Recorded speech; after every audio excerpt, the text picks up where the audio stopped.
निखिल गुणवर्णन करणारा हा ग्रंथ म्हणजे श्रीमद भागवत। आणि हे भागवत सप्ताह श्रवण विधीने कसं करायचं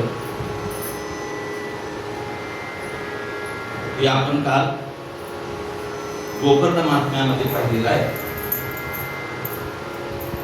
त्यानंतर या ग्रंथाची संहिता आणि त्याचं मंगलाचरण काल आपण पाहिलेलं आहे. जन्माद्यस्य हा या ब्रह्मसूत्रापासून या संहितेला सुरुवात होते आणि मंगलाचरणामध्ये सत्यम परम धीमहि, सत्य स्वरूप असलेल्या परमात्माचं, परम असलेल्या परमात्म्याचं चिंतन मंगलाचरण केलेलं आहे. आणि त्यानंतर या ग्रंथाचं अनुबंध चतुष्टय, अधिकारी कोण आहे, विषय काय आहे, संबंध काय आहे, हे अनुबंध चतुष्टय आपण पाहिला. निगम कल्पतरोर्गलितम फलम सुखमुखात अमृतद्रव संयुतम पिबत भागवतम रसमालयम मुहुर्मुहुः रसिका भुवि भाव रसिका भुवि भावुकाः, असं वर्णन केलेलं आहे की हे वेदरूपी कल्पवृक्षाचं फळ आहे. कसं आहे, पिकलेलं फळ आहे आणि त्याचं रसस्वादन रसिक होऊन घ्यावं, भावुक होऊन घ्यावं, भक्त होऊन घ्यावं. आणि पुढे शौनकादिक ऋषींनी सुतांना प्रश्न विचारलेला आहे आणि सुतांनी शौनकादिक ऋषींना सांगायला सुरुवात केली आहे की ही भागवती संहिता कोणी सांगितलेली आहे, शुकाचार्याने परीक्षित राजाला सांगितलेली आहे. असं कोण सांगतंय, सुतदेवजी शौनकादिक ऋषींना सांगायला गेले आहे. असं आपण काल पाहिलं. कालच्या भागामध्ये आपण जे शुकाचार्य आपल्या आईच्या गर्भामध्ये 10 वर्ष राहिले आणि त्यानंतर हा संसार कसा आहे, दुःखमूळ आहे, दुःखरूप आहे. म्हणून हा संसार नको म्हणून विरक्त होऊन वनामध्ये निघालेले आहे. पण पुत्राच्या आशेनं व्यास महर्षी अरे मुला येशू म्हणून त्याच्या पाठीमागं हाक मारत निघालेले आहेत. आणि त्याच्या वतीनं कारण शुकाचार्य काय आहे, रुद्रावतार आहे आणि रुद्रावतार असलेले शुकाचार्य, रुद्र हे मनोअभिमानी देवता आहे आणि मन हे सगळ्या जीवांच्या अंतःकरणामध्ये असतं. आणि म्हणून त्या शुकाचार्याच्या वतीने व्यासांना तिथल्या झाडाझुडपांनी ओ दिलेली आहे, साथ दिलेली आहे, असं वर्णन आलेलं आहे. तर ते शुकाचार्य वनामध्ये निघून गेलेले आहेत. आता या ठिकाणी असा एक प्रश्न असा निर्माण होतो किंवा शंका उत्पन्न होते की व्यासवर भगवंताचे प्रत्यक्ष अवतार आहेत आणि त्यांना पुत्रमोह कसं काय झाला, त्यांनी पुत्र म्हणून कसं काय त्याच्या पाठीमागे गेले. तर मध्वाचार्यांनी सांगितलंय देवाचं कसं असतं, देवत्वे देववत आणि मनुष्यत्वे मनुष्यवत. देवता अवतार धारण केल्यानंतर देववत लीला असतात आणि मनुष्य अवतार धारण केल्यानंतर मनुष्यवत लीला असतात, असं मध्वाचार्यांनी भाष्य केलेलं आहे. आणि काही जणांनी असं सांगितलेलं आहे की लोकानुग्रहार्थ जर व्यासांनी दौदेपुत्र निघून गेला म्हणून जर हे केलं असतं तर तसाच संप्रदाय पडला असता, गेलेल्या मुलाला परत कुणी गुण करत नसतं. असं आहे, पुत्रभावा म्हणून कितीतरी अट्टहास करतात लोक त्या पुत्र होण्यासाठी. कारण पुत्राचं मुख पाहिल्यानंतर पितराच्या ऋणातून मुक्त होतो. पुत्र म्हणजे पुत्र, मुलाचा मुलगा ही जी पुढची संतती आहे त्या सगळ्यांना पुत्रच म्हणले. आपल्या बोली भाषेमध्ये त्याला मुलगा, नातू, पंतू असं आपण म्हणतो. मुलाचं तोंड पाहिल्यानंतर बापाच्या ऋणातून मुक्त होतं, नाताचं मुख पाहिल्यानंतर आजोबाच्या ऋणातून मुक्त होतं आणि पंतूचं तोंड पाहिल्यानंतर पंजोबाच्या ऋणातून मुक्त होतो आणि पंतूचं मुख पाहिल्यानंतर त्याला स्वर्गादी लोकाची प्राप्ती होते. इतकं महत्व आहे. म्हणून पुत्रभावा म्हणून आपण काय करतो, अट्टहास करतो, प्रयत्न करतो. शास्त्रामध्ये सांगितलं आहे की एकतरी धर्मशील अशा प्रकारचा मुलगा असावा. जर ते होण्यास जर काही प्रतिबंध असेल तर त्यासाठी काय करावं, उपाय करावा. ज्योतिषाकडून आपली पत्रिका पाहून घ्यावी. काही दोष नसेल तर आपलं प्रारब्ध म्हणून उपासना करावी. कोणती उपासना करावी?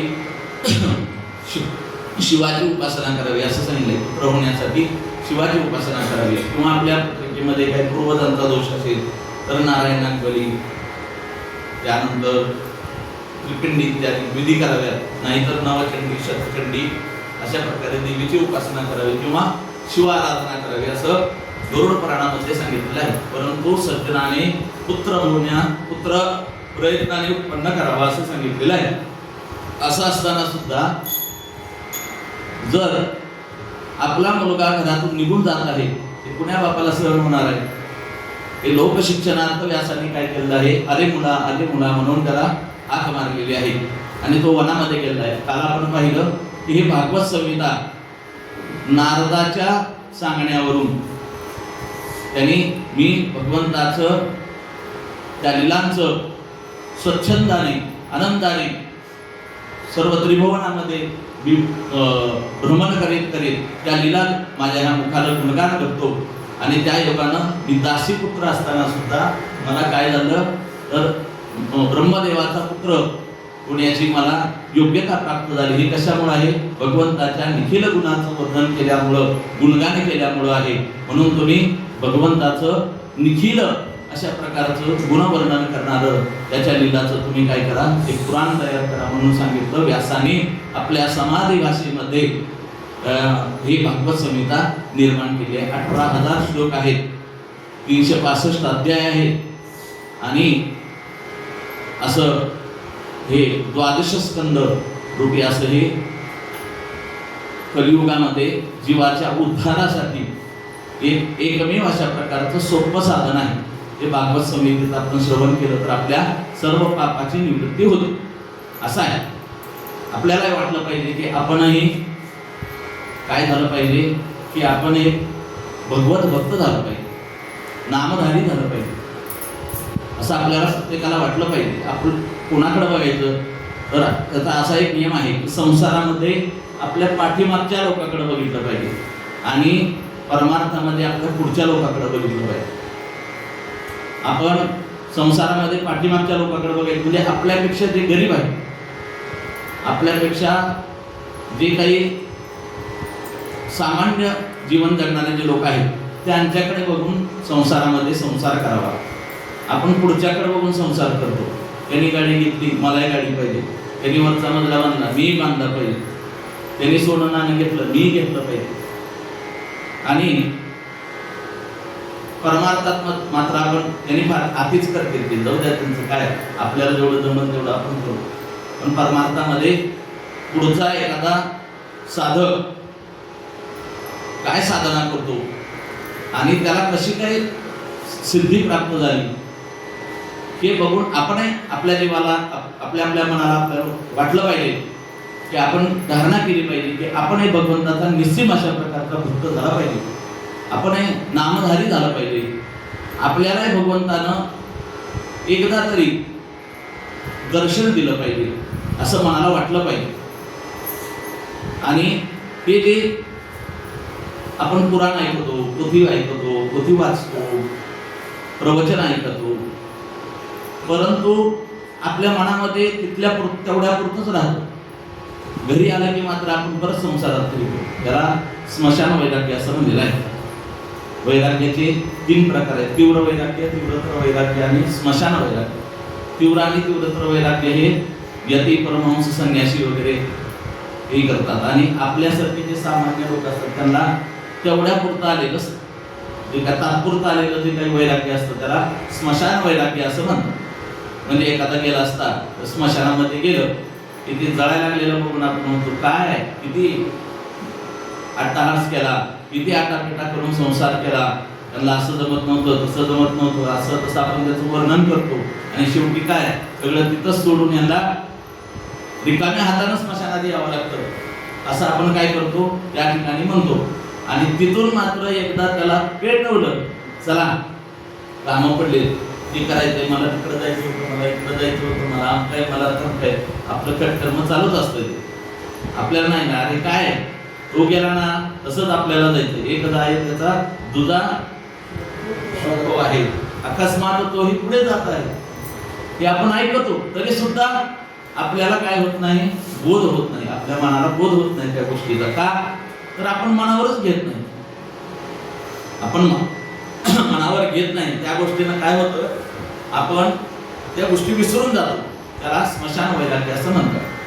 आणि गीतेमध्ये सांगितलं आहे की असं काय होतं, कामयश क्रोधयश रजोगुण समुद्भवा. रजोगुणामध्ये काम क्रोध वगैरे जे असतात ना ते आपल्याला सात्विकतेकडे जाऊ देत नाही. आणि त्याच्यामुळे आपण काय करतो, संसारामध्येच ते संसारिक भोग भोगतो, त्याच्यामुळे दुःखही प्राप्त होतं, परंतु तिथून आपण काही सुधरत नाही. असं आहे. भगवंताची माया आहे, याला आवरण माया असं म्हणतात. ती आवरण माया आपल्याला पुढे जाऊ देत नाही. त्या मायेला आपण तोडायचा प्रयत्नच करत नाही. पण ती कशामुळे तुटते, तर त्या भगवंतामध्ये नित्य अशा प्रकारे संलग्न राहिलं अनुसंधान. आपल्या शरीरामध्ये जो श्वासोश्वास त्याला लागलेला असतो ना, तो श्वासोश्वास जो आहे तो एक जप आहे, अजपा नावाचा जप आहे, अजपा नावाचा जप. आपण हाकाराने श्वास बाहेर सोडत असतो, सकाराने मध्ये घेत असतो. असं जर केलं हंस हंस हंस अशा प्रकारचा शब्दाचा उच्चार होत असतो. आणि त्याच्याकडे जर आपण अनुसंधान ठेवलं तर हंस रामक परमात्म्याचा आपोआप जप होतो. फक्त अनुसंधान ठेवलं पाहिजे, एकांतामध्ये बसायचं. आता पुढच्या स्कंदामध्ये आहे काय करायचंय, तर एकांतामध्ये बसायचं आणि त्या श्वासोश्वासाच्या गतीला थोडी वाढवायची आणि त्याच्याकडे आपलं अनुसंधान ठेवायचं. हंस हंस हंस अशा प्रकारचा जप चालू असतो. 22,600 जप एका दिवसामध्ये होतो. एवढा जप होतो, 21,600 एवढा जप एका दिवसामध्ये होतो. आपला श्वासोश्वास एवढा चालतो, एवढा जप होतो. तर आपण त्याच्याकडे जर अनुसंधान ठेवलं तर काय होईल, निश्चितच आपल्याला भगवंताची प्राप्ती होईल. निश्चित अशा प्रकारे आपण नामधारी होऊ. भगवंताचं अपरोक्ष ज्ञान किंवा अपरोक्ष ज्ञान होण्यासाठी जो काय अधिकार आहे तो अधिकार तरी आपल्याला, ज्ञानाचा अधिकारी तरी आपण होऊ. आधी शब्दज्ञान प्राप्त करून घ्यायचं असतं. शब्दज्ञान प्राप्त करून घेतल्यानंतर मग परत आपल्या स्वतःच्या प्रयत्नानं आपल्याला अनुभूती येत असते, त्याला आत्मानुभूती असं म्हणतात. आणि त्यावेळेस मग अपरोक्ष ज्ञान होतं, प्रत्यक्ष भगवंताचं दर्शन घडतं. आणि त्याच्यात परत अजून जास्त आपण साधना केली तर प्रत्येकामध्ये आपल्याला भगवंताचं दर्शन घडतं. अशा प्रकारे ही जी काही भागवत संहिता आहे शब्दरूपी ज्ञान आहे. प्रत्यक्ष भगवंताचं हे रूप आहे. याची जर सेवा केली तर ही भागवत संहिता कशी आहे, तर याच्या दर्शनाने, याच्या श्रवणाने, पठनाने निश्चितच आपल्याला काय होते, भगवत प्राप्ती होऊन जाते. इतकी महान अशा प्रकारची ही भागवत संहिता आहे. आणि ह्याच्या एक श्लोक, अर्ध श्लोक आपण काल बघितलं, त्याच्या श्रवण पठनाने निश्चितच आपल्या पापातून मुक्ती होऊन आपल्याला वैकुंठ लोक प्राप्त होतो. पण ते निश्चित अशा प्रकारे आपण निष्ठेनं केलं पाहिजे. आणि ते कसं असलं पाहिजे, नियमानं केलं पाहिजे. नियम कसा असला पाहिजे, दृढ निष्ठे असला पाहिजे. कुठलंही संकट आलं तर त्याच्यापासून आपण परावृत्त होता कामा नाही, प्रवृत्त व्हायला पाहिजे, दृढ पाहिजे. जसं काल मी सांगितलं की प्रल्हाद आहे, किती संकट आले त्याला, स्वतःच्या वडिलांनाच त्याला त्रास दिला. असं असताना सुद्धा त्यानं नामस्मरण सोडलं नाही. आणि कुठलीच आशा त्यानं त्याच्या पाठीमागं काही प्रलोभन ठेवलं नाही की मला याच्यासाठी भगवत भक्ती करायची, मला हे कामना प्राप्त व्हावी. कामने कशा प्रकारे अव्यवसायिक मग त्याची भक्ती होती. अशी जर भक्ती केली तर निश्चितच आपल्याला भगवत प्राप्ती होते. म्हणून ही अशी भगवत संहिता तयार झाली. आता कोणाला द्यायची म्हणून काल सांगितल्याप्रमाणे व्यासाने काय केलं, आपल्या शिष्यांना काही श्लोक शिकवले आणि ते श्लोक त्यांनी शिष्याला सांगितलं की अर्धे म्हणायचे, अर्धे अर्धे श्लोक म्हणायचे आणि जो पूर्ण करा असं म्हणेल त्याला माझ्याकडे घेऊन यायचं. आणि ते शिष्य निघालेले आहेत, वनामध्ये गेलेले आहेत आणि वनामध्ये गेल्यानंतर त्यांनी मोठ्या स्वरामध्ये त्या भागवताच्या भगवंताचं चिंतन करणारे जे श्लोक आहेत त्या श्लोकांचा उच्चार करायला सुरुवात केला. बरहा पीडन नटवर वपू कर्णयो कर्णिका बरहा पीडन नटवर वपू कर्णयो कर्णिका बिभ्रतवास कनक कपिशं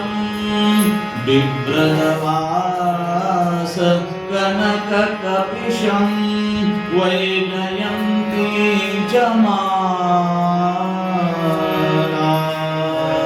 अशा प्रकारे मोठ्या मुक्तकंठाने ते शिष्य ते भागवत संहितेचे हे श्लोक म्हणायला लागले आहेत. जागोजागी जाऊन जिथं जिथं ऋषी मुनी तपश्चर्या करत बसलेले दिसते त्या ठिकाणी त्या भागामध्ये ते मोठ्या मोठ्याने म्हणायला लागले आहेत.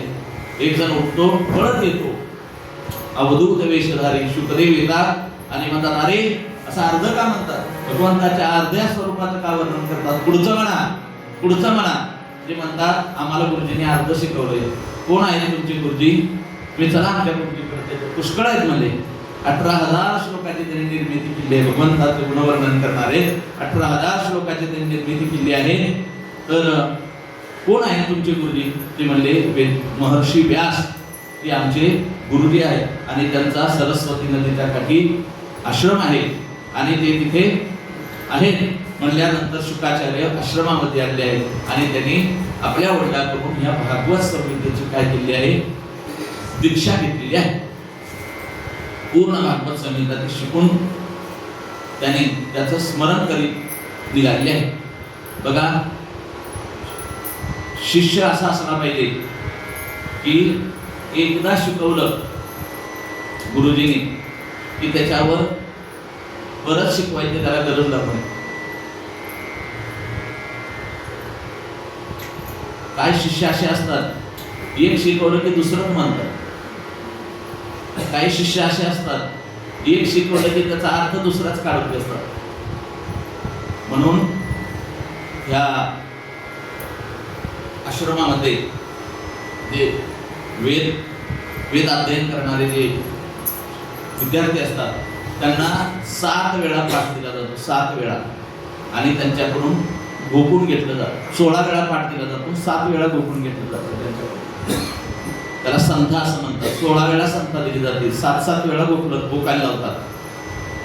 हे काय असतात, हे जे विद्यार्थी असतात हे वेद मंत्र जे असतात ते लवकर तोंडामध्ये बसत नाही. परंतु काही जे शिष्य असतात ते मात्र एक पाठी असतात. एकदा शिकवलं की बरोबर त्यांच्या लक्षात राहतं आणि ते दुसऱ्या दिवशी त्याच्यावर चिंतन करून, मनन करून, अभ्यास करून ते तशाला तसं म्हणून दाखवतात. काही मात्र असे असतात की चुका करतात. त्याच्यामध्ये एक गुरुजी होते, त्या गुरुजीकडं शिष्य म्हणजे मला आपली दीक्षा द्या, मला काहीतरी असा उपदेश करा, मला शिक्षण द्या. बरं म्हणले, ठीक आहे. कसं असतं, गुरुजी आधी त्याची योग्यता पाहत असतात की बाबा हा देण्यास योग्य आहे की नाही. म्हणून त्याला सांगितलं, असं कर की तू रामनामाचं जप कर. काय गुरुजी, रामनाम घरी खूप केलं मला, आमच्या आईनं मला रामनामाचं जप करा, वह्या घेऊन ठेवल्यात म्हणलं. असं बरं, मग असं कर की तू रामचरितमानस वाच. हे काय म्हणजे बायकाने वाचायचे ग्रंथ, बायकांना वाचायचे ग्रंथ. हो, मला आमचा गुरुबंधूच नाही घाला. गुरु म्हणले, हे आमचा गुरुबंधूच नाही घाला, मला आम्हालाच शिकवायला लागला. बरं ठीक आहे, असं करू आता तुला आपण गीता शिकवतो, म्हणजे गीता असं काहीतरी शिकवा म्हणजे की ज्याच्यामुळे मला ज्ञान प्राप्त होईल. ठीक आहे म्हणजे काय हरकत नाही. मग त्यांनी गीतेचं आधी महात्म्य शिकवलं त्याला. गीतेच्या महात्म्यामध्ये एक श्लोक आहे बघा, वेदोपनिषदो गावो दुग्धा गोपालनंदना. हे शिकवलं त्याला म्हणायला लावायचं, वेदोपनिषदो गावो दुग्धा गोपालनंदना. त्याला काय वाचायचं, वेदोपनिषदो गावो गदा गोपालनंदना. बरं म्हणजे जाऊ दे, मी अजून तुला म्हणल्यानंतर तुला ऐकून येईल. त्याने त्याचं महात्म्य सांगितलं की कसं आहे ते रणांगणावरती आपले कर्तव्य परांगमुख असलेला जो अर्जुन आहे, त्या अर्जुनाला हे उपदेश, गीतेचा उपदेश कृष्णाने केलेला आहे. कृष्ण हा प्रत्यक्ष विष्णूचा अवतार आहे आणि त्याने आपला प्रिय असलेला भक्त त्याला पुढे करून जे आपल्या कर्तव्यापासून परांगमुख झालेले जे काही जन लोक आहेत त्यांच्या उद्धारासाठी ही गीता शिकवलेली आहे, असं वगैरे वगैरे. त्याच्यामध्ये काय सांगितलंय, आत्मउद्धाराचं साधन सांगितलेलं आहे वगैरे वगैरे सगळं सांगितल्यानंतर त्याला सांगितलं, कळलं का तुला आता? हो कळलं की. म्हणजे काय कळलं? नाही कृष्ण कळला, म्हणजे अर्जुन कळला, सगळं झालं. म्हणजे दो गदा कोण आहेत तीच कळलं. दो गदा कोण आहेत म्हणजे हे त्यातले? अरे बाबा म्हणजे ती दो गदा म्हणजे एक तू आणि एक मी, दुसरा कोणी नाही. असा जर शिष्य मिळाला तर त्या शिष्याची वाट आणि त्या गुरुची वाट, असा शिष्य काय उपयोगाचा नाही. परंतु अतिशय ब्रह्मनिष्ठ असलेले शुकाचार्य, स्वभावताच ज्ञानी, सहज ज्ञानी, जन्मताच त्यांना ज्ञान प्राप्त असलेले, परंतु त्यांनी ही भागवत संहिता अतिशय कृष्णाचे भक्त असलेले, परमभक्त असलेले, नित्य ब्रह्मचिंतनामध्ये रत असलेले शुकाचार्य यांनी ही भागवत संहिता काय केलेली आहे, ग्रहण केलेली आहे. त्यानंतर आता ही भागवत संहिता तयार झाली. आता ही शिकवायची कोणाला? त्याच्यासाठी कोणतरी शिष्य लागेल ना. आता पुढे वक्ता झाला, पण श्रोता पाहिजे ना. त्याची पार्श्वभूमी सांगितलेली आहे. जोपर्यंत या परीक्षितीच्या जन्माची कथा सांगणार नाही तोपर्यंत भागवत संहितेचा मूळ गाथाला सुरुवात होणार नाही, असं शुकाचार्य शौनकादिक ऋषीला सूत सांगायला गेलेले आहे. मी तुला आता परीक्षितीच्या जन्माची कथा सांगतो. एकदा काय झालं की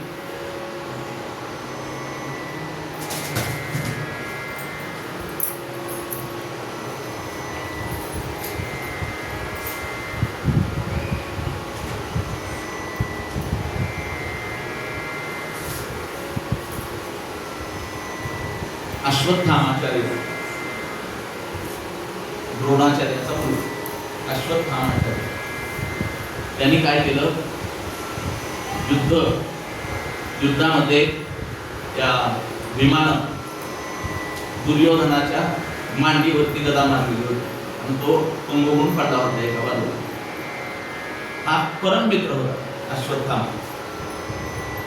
कुणाचा? दुर्योधनाचा.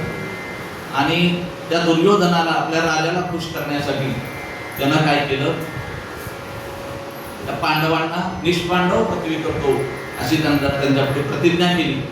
आणि रात्रीच्या वेळेला पांडव झोपलेले आहेत असं पाहून 5 जणांना मारलं, बाणानं मारून टाकलं. परंतु ते पांडव नसून पांडवासारखे दिसणारे पांडवाचे 5 मुलं होते, यांना मारलं. त्यानंतर ते पांडवाच्या शिबिरामध्ये हाहाकार झाला, द्रौपदी रडायला लागली.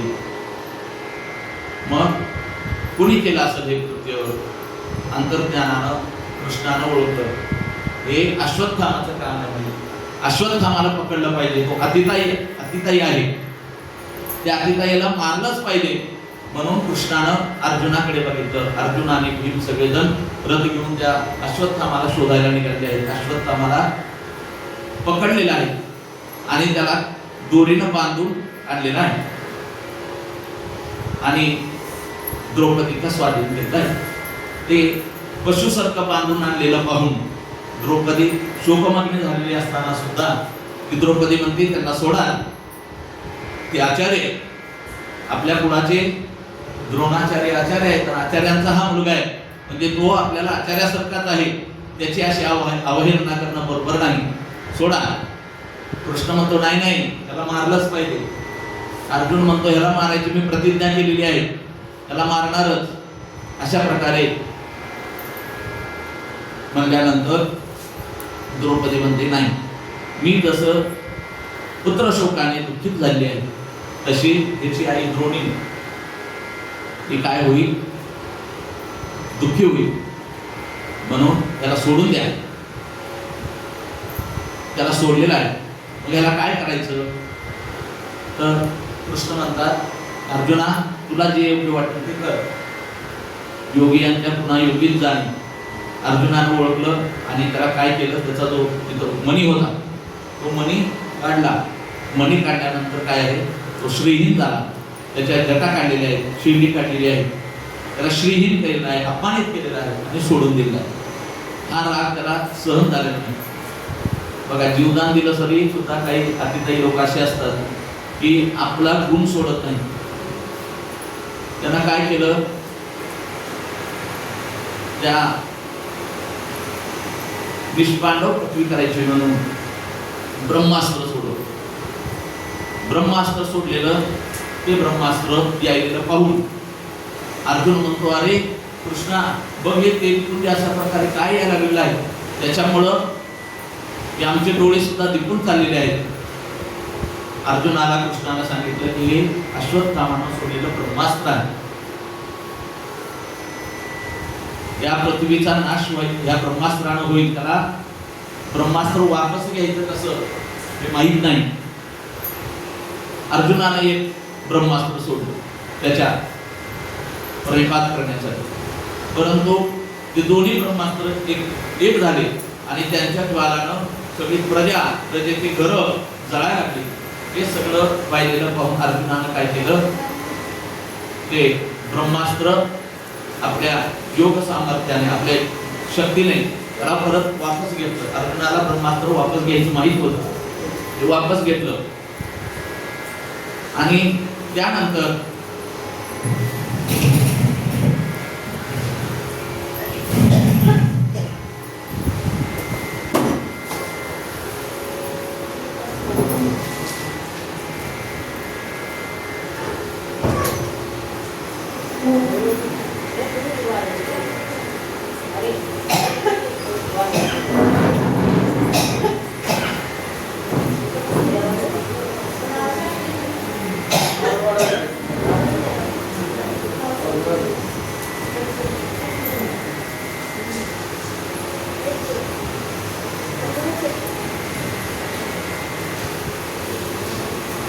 पांडवाने आणि कृष्णाने हे जे आपले ते काही स्वजन मृत्युमुखी पडलेले आहेत त्यांच्यासाठी जलाशयावरती जाऊन तर्पण केलेलं आहे.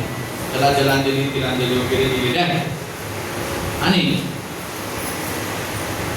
ते सगळे एका ठिकाणी सगळे पांडव कृष्ण वगैरे चर्चा करीत बसलेले असताना अचानक उत्तरा धावत आलेली आहे आणि उत्तरा धावत येऊन कृष्णाला शरण आली आहे आणि म्हणते पाहि पाहि महायोगिन देवदेव जगत्पते न्यायं तद्वयं वश्ये यत्र मृत्यो परस्परम् अविद्रवति मामेश चरस्ताप्यायसो विभो काम कामंद मामनाथ मामे गर्भो निपात्यताम्.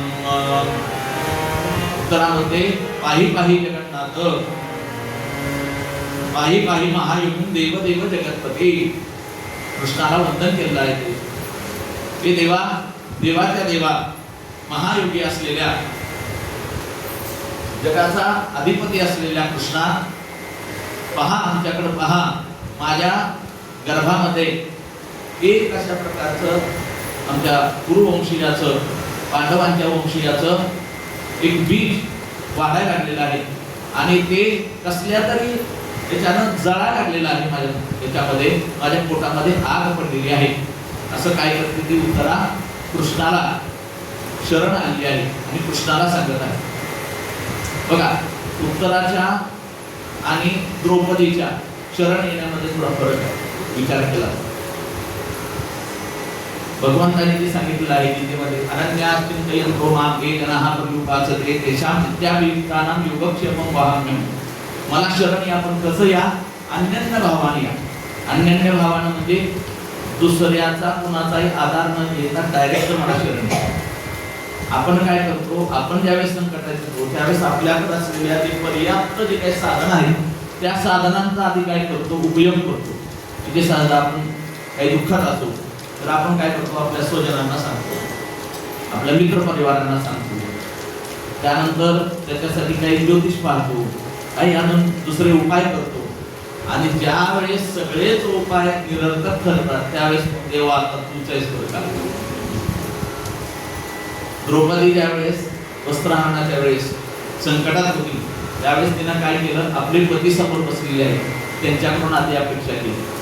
त्यानंतर त्या ठिकाणी आपल्या कुळाचे ज्येष्ठ पितामह भीष्माचार्य त्या ठिकाणी बसले आहेत, त्यांना प्रार्थना केली. कुळाचे कुलगुरू असलेले कृपाचार्य, द्रोणाचार्य, अनेक विदुर असे महान विद्वान त्या ठिकाणी बसले होते, त्यांच्याकडून अपेक्षा केली. त्यानंतर आपला सासरा असलेला धृतराष्ट्राकडून अपेक्षा केली. आणि त्यानंतर मात्र ती काय केली, कृष्णाला तिनं प्रार्थना केली, कुठं गुंतला असं द्वारकेचा राणा. काही लोक सांगतात बाबा असं म्हणल्यामुळं द्वारकेचा राणा म्हणल्यामुळं मला द्वारकेत जावं लागलं, तिथून मी आलो. शास्त्र काय सांगतं, अंतर्बहिष्टात सर्वं व्याप्य नारायण स्थितः. भगवंत हा चराचरामध्ये आहे, आपल्यामध्ये आहे, अंतःकरणामध्ये आहे. आपण जर अंतर्मुख होऊन पाहिलं तर आपल्याला भगवंताचं दर्शन घडतं, परंतु ते आपण अनुसंधान साधलं पाहिजे. तर ही जी उत्तर आहे, ती उत्तरा या ठिकाणी तिथे सासरा अर्जुन आहे, युधिष्ठिर आहे, भीम आहे, हे सगळे त्या ठिकाणी उपस्थित असताना सुद्धा तिनं डायरेक्ट कृष्णाला शरण गेलेली आहे. पाही पाही महायोगीन देव देव जगतपते. देवा बघ, हे माझ्या पोटामध्ये जीव वाढायला लागलेला आहे, माझ्या पोटात आग पडलेली आहे, ते जळायला लागलेलं आहे, अंतर्दर्शना पाहिलेलं आहे. तर अश्वत्थामानं परत ब्रह्मास्त्र सोडलेलं आहे आणि ते गर्भामध्ये शिरलेलं आहे आणि त्या गर्भामध्ये असलेल्या त्या बालकाचं ते काय दहन करीत आहे.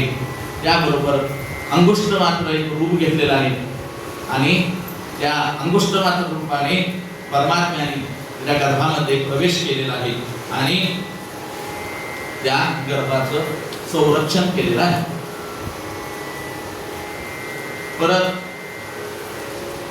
भगवंत कुंतीकडे येते आणि कुंतीची भेट घेतात. कुंतीला म्हणतात, कसं काय, बरं आहे का, काय चाललंय वगैरे वगैरे.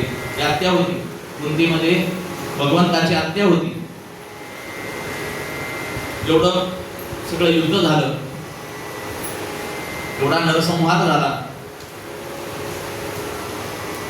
त्यानंतर भगवंत कुंतीला भेटायला गेले आणि कुंतीला म्हणतात, अजून काय पाहिजे तुला सांग. कुंती म्हणते, मला दुःख दे,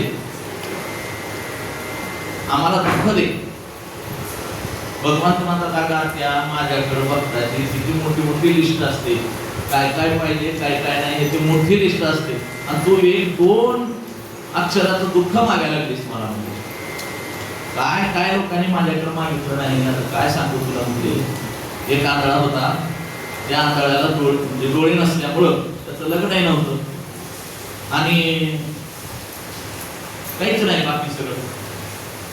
त्यानं भगवंताची उपासना केली आणि भगवंताची उपासना करून भगवंताला प्रसन्न, घोर अशा प्रकारची उपासना केली, तपश्चर्या केली आणि तपश्चर्या केल्यानंतर भगवंत प्रसन्न झाले आणि भगवंत प्रसन्न झाल्यानंतर आता काय मागावं, जगाचा पती आहे, त्यानं मागितलं तर मुक्ती सुद्धा दिली असते. त्यानं काय मागितलं की माझ्या नाताच्या डोक्यावरती राजछत्र असावं आणि ते मी माझ्या डोळ्यानं बघा. दुसरे डोळे मागितले असते तर काय बिघडलं असतं का? किती मागणाऱ्याची बुद्धी कशी असते बघा. माझ्या नाथाच्या डोक्यावरती राजछत्र असावं आणि ते मी माझ्या डोळ्यानं बघावं असे मागणारे लोक आहेत. आणि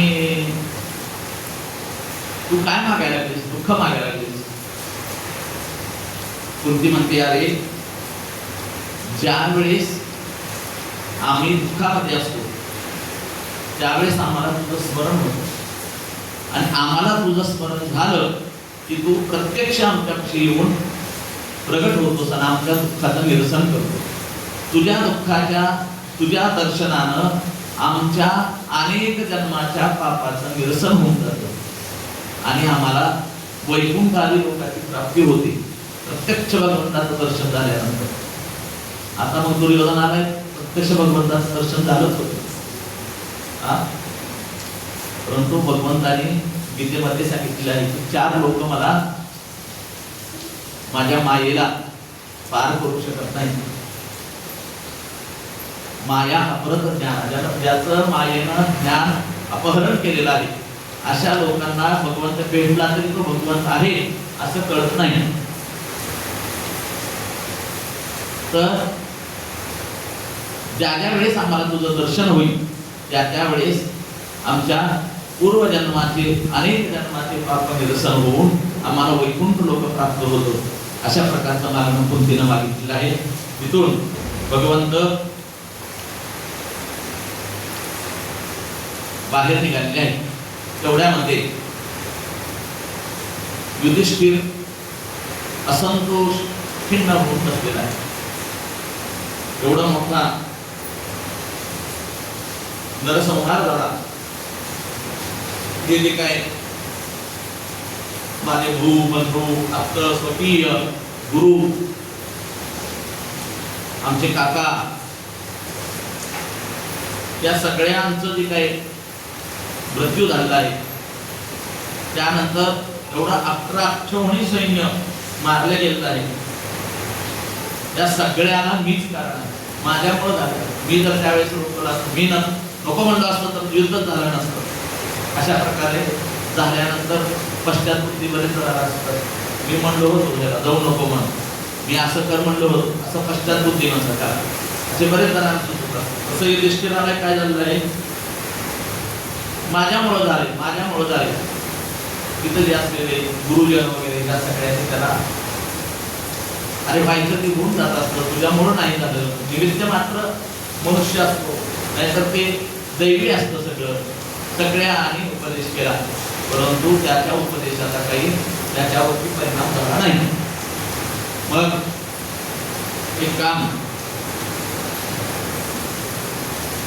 कृष्णाला एक काम पूर्ण करायचं होतं.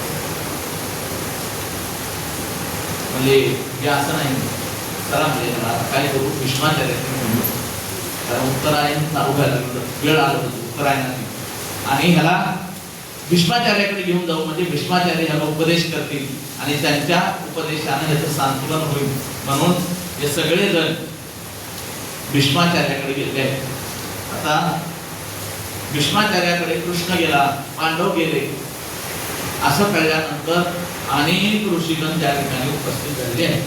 वशिष्ठ, ग्रत्समत, असी, देवक, कक्षीवान, गौतम, अत्री, विश्वामित्र, सुदर्शन असे अनेक ऋषी, कश्यप, अंगिरा असे अनेक ऋषी त्या ठिकाणी का गेलेले आहेत. कृष्ण भगवंत त्या ठिकाणी गेलेले आहेत. भीष्म आहे. असं असतं, 2 विद्वान जर एका ठिकाणी भेटले तर तिथं तत्वाच्या गोष्टी होतात. आमची आई आम्हाला नेहमी म्हणायची की सज्जन को सज्जन मिले 2-2 बार, गधे को गधे मिले 2-2 लाख. सज्जन माणसं जर एका ठिकाणी भेटले तर ते तत्वज्ञानावर चर्चा करत असतात, काहीतरी चांगल्या गोष्टीवर चर्चा करत असतात. आणि जर 2 मूर्ख माणसं जर एका ठिकाणी भेटले तर त्यांच्यात आपापसात कलह होतो काहीतरी गोष्टीमुळे आणि तोंडाची पाठ ठोक्यावर येतात, बुद्धावृत्ती चालू होते. या सगळ्यांनी ओळखलं की आता इथं काहीतरी तत्वोपदेश होणार आहे. म्हणून सगळेजण ते जायच्या आधीच त्या ठिकाणी ऋषीगण वगैरे मुनिगण त्या ठिकाणी येऊन थांबलेले आहेत. पांडवांना बघून भीष्म म्हणतात, अरे पांडुपुत्रांनो, तुमचं लहानपणापासून खूप तुम्हाला दुःख भोगावं लागलं. कुंती सहित तुम्हाला सर्वांना पांडूच्या मृत्यूनंतर खूप दुःख भोगावं लागलं आहे. मला ते सहन होत नव्हतं, पण तुम्ही कसं सहन केलं? तुमच्यावर अतिशय अन्याय झालेले आहे, अत्याचार झालेले आहेत, परंतु ज्या ठिकाणी यत्र योगेश्वर कृष्णो यत्र पार्थो धनुर्धरः तत्र श्रीर्यो बुद्धिर् ध्रुवा नीतिर्मतिर्मम, ज्या ठिकाणी युधिष्ठिर आहे, भीम आहे, अर्जुन आहे आणि यांचा पाठीराखा श्रीकृष्ण परमात्मा आहे, ज्याच्यामुळं तुम्हाला विजय प्राप्त झालेला आहे. हा जो कृष्ण आहे ना, हा भगवान गोपालामध्ये राहून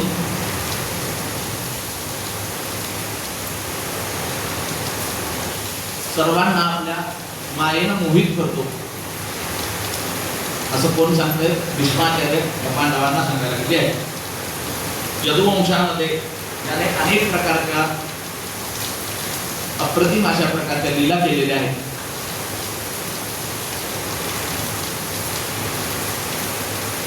त्या कृष्णाची महती त्यांनी पुष्कळ अशा प्रकारे गायलेली आहे. त्यानंतर युधिष्ठिराला शोक दाखला आहे असं कृष्णानं सांगितलं.